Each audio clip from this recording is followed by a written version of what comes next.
practicing yoga, these chakras get energized. As the energy of these chakras is more energized and more strong and more pure, I am able to deal with these situations in a more wiser manner. Then is your Anahat chakra. Now, these are the higher chakras which makes the person more spiritual. That is seat of compassion. Very basic thing to is do one good karma every day, whether we feed a person, animal, or help somebody. Somebody needs somebody. Be there for people. Let it be talking for 5 minutes, but it makes a huge difference to someone else's life. When there is imbalance, then this psychosomatic, when there is imbalance in the emotional body, there are problems like schizophrenia, split personality, depression, anxiety attacks, panic attacks. In my grandfather's time, things were entirely different. My grandfather would sit and listen to whoever would come to him for whatever reason.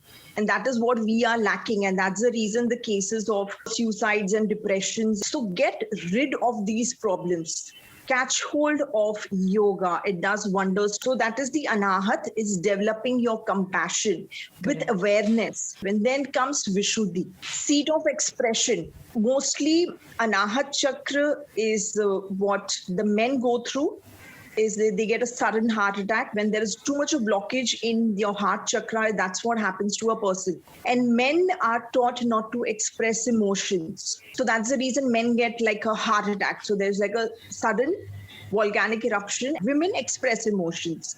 Now, Vishuddhi here is suppression. Now, a lot of women go through hypothyroidism. That is not expressing, you are suppressing the emotions. So right communication is what comes from Vishuddhi. So when we practice a lot of backward bends, and Bhastrika Pranayam and Kapal Bhati and dog breathing, rabbit breathing, that removes all these blocked emotions which are there in our heart and ear and neck and shoulder. The lower back are mostly your work-related issues, which will always spoil your lower back.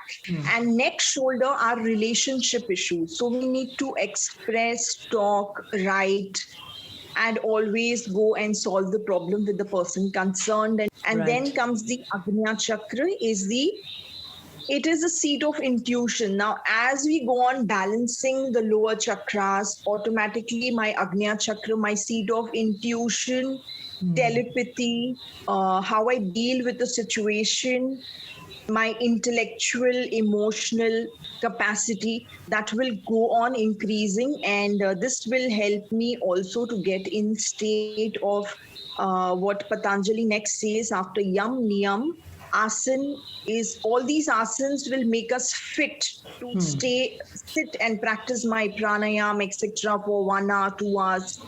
And then is your dharana, dhyan, samadhi. Dharana is fixing your mind on something. Like I fix my mind on Om chanting, then I fix my mind on my deity, like you said, Shiva, what I used to talk about in the classes.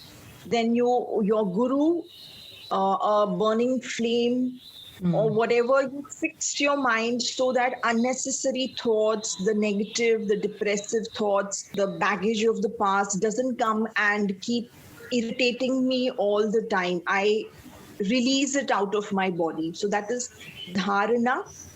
Dhyan is when I constantly sit and keep chanting my mantra or doing my meditation, breathing, my deep breathing, that is Anulom Vilom. Anulom Vilom is Sahaj Pranayam. Just deep inhalation, exhalation. Anulom Vilom is crossing the nostrils and breathing. When I go on doing it and I get into the state of dharana, dhyan, and samadhi is very few people get into that state.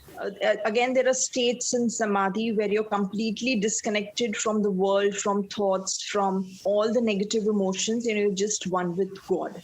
So what happens is, Seema, with this practice of postures, if I'm practicing yoga since 5 years, 10 years, automatically that will keep happening to my body, physical body, my mental body, that is the sheath of bodies, emotional body, and my spiritual body.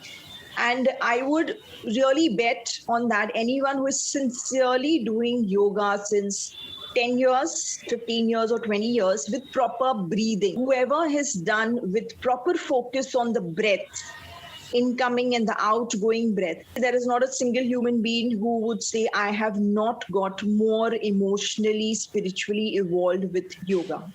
That's how yoga works on our different bodies. Now, I would talk about this physical body. Now, physical body, as I practice my asanas, Dhanurasana, holding my legs, stretching back, Tadasana and Chakrasana and Halasana. Now, these asanas will solve my problem of acidity, joint pain, diabetes running in the family. So this is the pranmaya kosha, this physical body. Okay, so I am making it strong. So when I'm sitting in my posture, that is this with my Gyan Mudra, I should be able to sit like this and focus with my eyes closed for a good number of minutes. We have to balance it with our diet. Now, follow little of Ayurveda, if not like completely. Our body is basically fire, water, air, pith, vat, and kapha. If too much fire happens in my body, if there is imbalance in these energies, so I'll get like acidity, migraine, hypertension. That is too much of fire in my body. Then too much of kapha. Then there is water retention, water in the joints, and belly fat and a lot of water around the legs. So whatever ailments which are related due to water. Then air is like a lot of bloating, indigestion, constipation. Yes. So what happens with practice of asanas is all these three things get balanced. So I do not face these problems as I am working, as I'm doing my meditation, or I'm handling the different problems of and the work issues of my life. So that is the physical body. Now, emotional body. As I go on practicing more asanas and proper breathing, emotionally a person will start developing more empathy, clear mind. There is clarity of mind about what I want, wish in life to happen, what are my goals, what are my ambitions, what is my priority. And I understand at the same time other person's emotions. Like you as a writer would understand other person's emotions and write. So that understanding comes when your emotional body is evolved and your intellectual body, that is your IQ. Now your IQ is clear mind, able to solve the problems, and next is your spiritual body. So that was emotional, intellectual, and then is the spiritual is when all these layers of your body, that is the koshas, that are the sheaths, are in balance.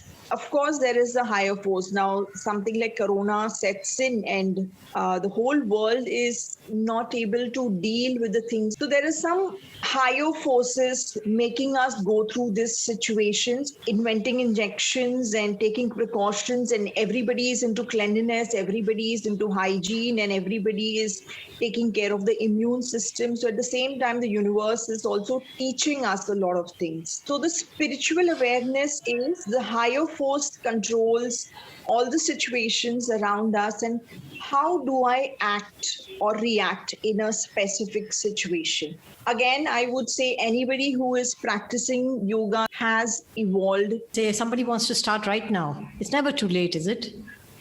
No, it's never too late. Yeah. If I have to let go of a emotion or holding on to a desire, I may take 10 lives to make me realize that, or I can realize it in 1 minute. So that is the awareness I can develop with reading, with my pranayam, with my yoga practice. Like if you read Shiv Samhita is the chakras, the sheaths of body, there's different levels, Pranmaya Kosh till the Anandamaya Kosh. And the nadis, nadis is the right nostril, Ida, left nostril, Pingala, and sun and moon. So I balance these two. So my Kundalini starts rising. There are 14 important bodies in the Nadi. For example, Kuhu Nadi. If I go on practicing yoga, Kuhu is for artistic people. Anybody who is acting, who is dancing, who is painting, who is writing, the more enhanced my Kuhu Nadi is, I will develop more good skills. So this way, all these nadis will take care of the skills and abilities a human being has. So again, as I go on practicing my asanas with awareness, that automatically comes. You were talking about imbalance and the balance that one can bring about with yoga. Today's world, there is such a sense of not knowing, an imbalance, as you say. You don't know whether this is right or that is right. The world seems to be in a state of imbalance. There's so much fear in people.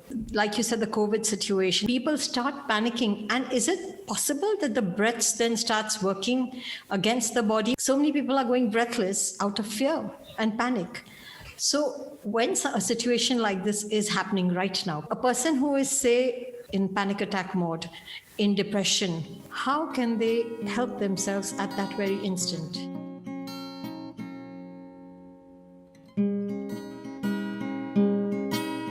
Take on the universe. Subscribe and come on board our channel. Share your experiences. Contact us at takeontheuniverse@gmail.com.